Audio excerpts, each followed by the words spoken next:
Hey guys, I'm really excited to tell you that the patio cover is almost done. The painting is complete and all that's left is to put the metal roof on, which should be done probably sometime before the end of next week. Are you ready to see it? I'm going to show you the finished product a little bit later in the video. But first I want to walk you through the past couple of weeks and the process that it took to get it to where it is now.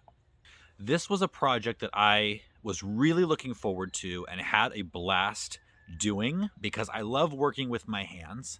And I loved putting together the chicken coop and the gazebo at our last house.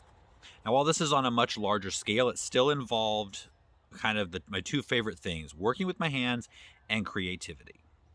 And I was also excited because this was really going to put my stamp on this property. If you've been watching me for any length of time or my other channel, Next Level Gardening, you know I don't do things the normal way.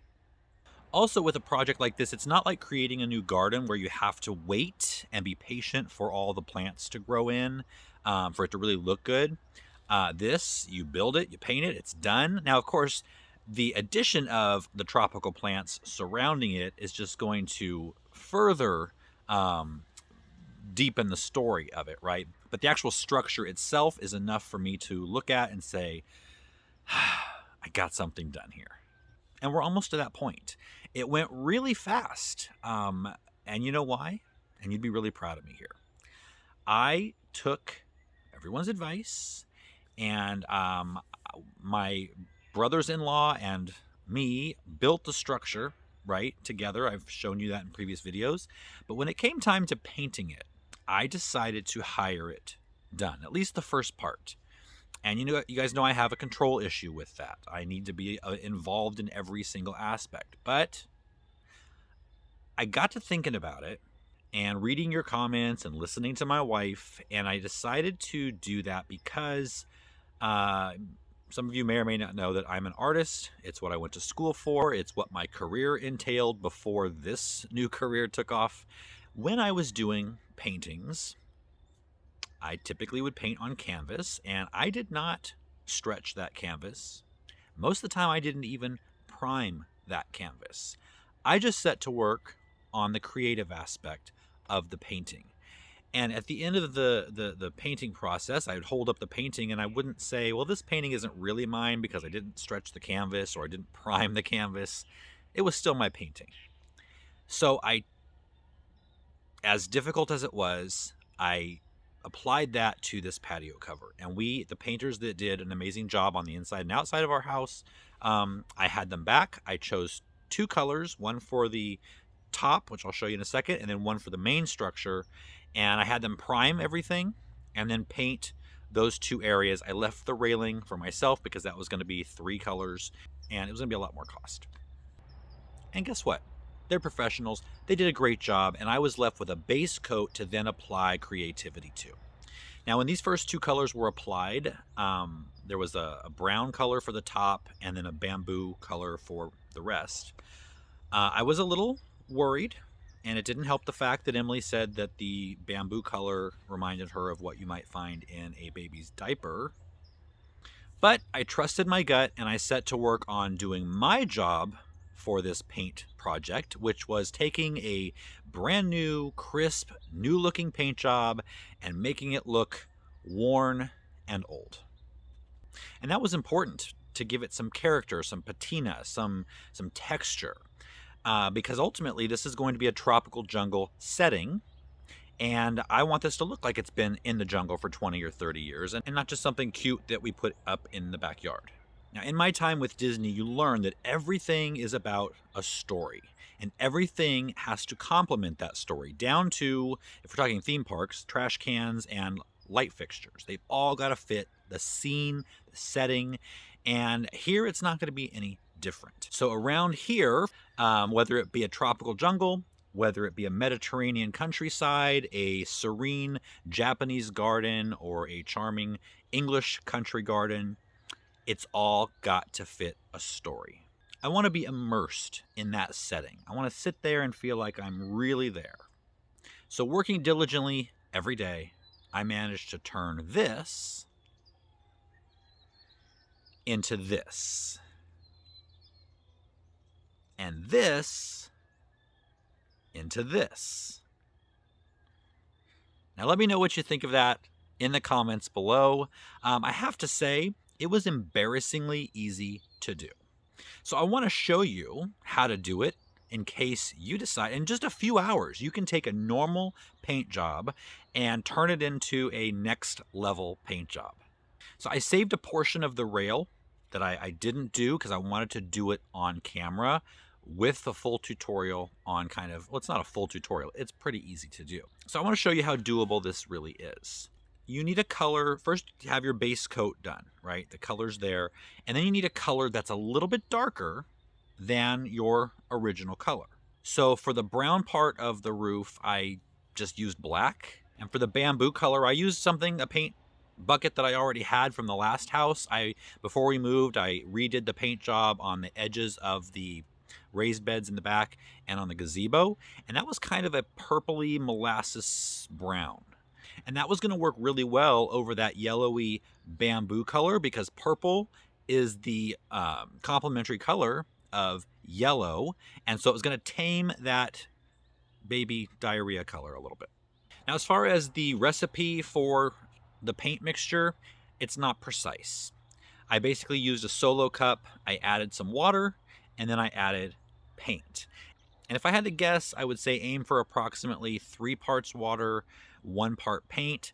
But again, it really doesn't have to be exact. You just want some consistency to it. You don't want it just super watery, but you don't want a lot of paint in there either. You also want to have some rags ready. T-shirt material, like cotton t-shirts, that's the best. What you don't want to use is any kind of towel material that has that texture to it, that rough texture. You don't want that. Okay, ready? So this simple technique is going to give this wood character. It's going to turn into this from what once looked like this. So as hard as it might be for you to do on this brand new paint job, you're going to take this dark paint water mixture and you're just going to start covering that paint, start brushing it onto the surface. I would suggest practicing on a few scrap pieces first.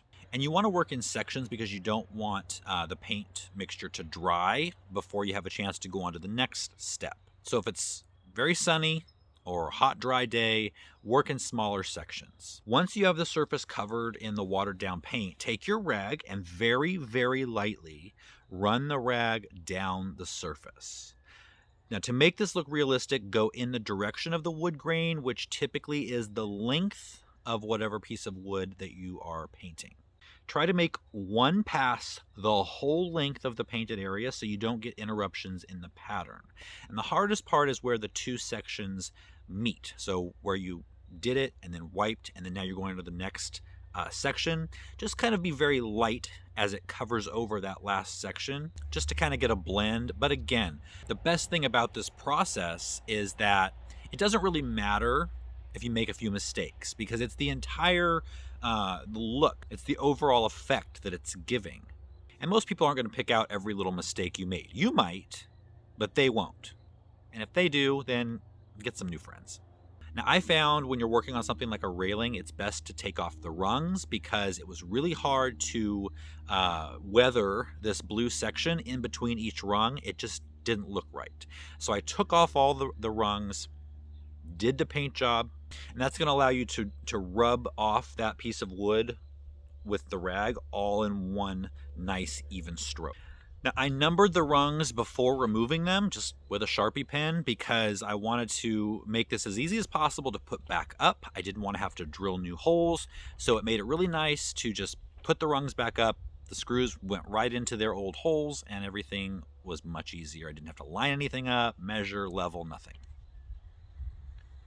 And then after letting the railing dry, I screwed the rungs back in and then did a double coat, just like with everything else. They were already primed for me, and I did a double coat of this raspberry type color, which again had me worried when it was first painted on there. It was very bright. My mom said the whole thing looked like a circus train, and I could see that, but I still had my vision, so I stuck with it. And the great thing about this universal brown color that I'm washing everything with is it creates a cohesiveness to the entire project and makes everything look in harmony. All the different colors look in harmony with each other. And I'm really happy with the results. I think I really got the look that I wanted. This structure now has a feeling and a story. You know, these railings were salvaged from a shipwreck off the tropical coast here. It's my house and I can have whatever story I want. So what's left? Painting wise, I just need to do the floor. I was up in the air on what color I was going to do it. Then it rained and the water got soaked all into the wood and it was really dark.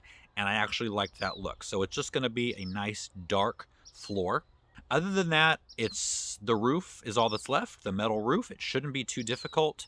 I already have the metal ready to go. And so I just have to see, I've put a couple of pieces of the metal up on the roof just to kind of see what it looks like. They're a little bit too long. They're about 2 feet too long each one. So they'll have to be cut before they're screwed into place. And this is galvanized corrugated metal roofing. And before you say anything, I know it's not going to stay this color, and I'm good with that. In fact, I want it to get a little bit of patina, maybe even rust, so it's okay. I understand that's going to happen. In fact, that's going to add to the story of being out in the jungle even further. So I hope you enjoyed going through this process with me. Again, I really enjoyed it. I hope you learned something and have a chance to maybe use some of these techniques at your own house. If nothing else, I'm going to love having this all documented so that when everything's done, I can go back and kind of look at the process. That's going to help me going forward when I start a new project and I'm overwhelmed with it, to go back and think about how I felt starting this project, overwhelmed.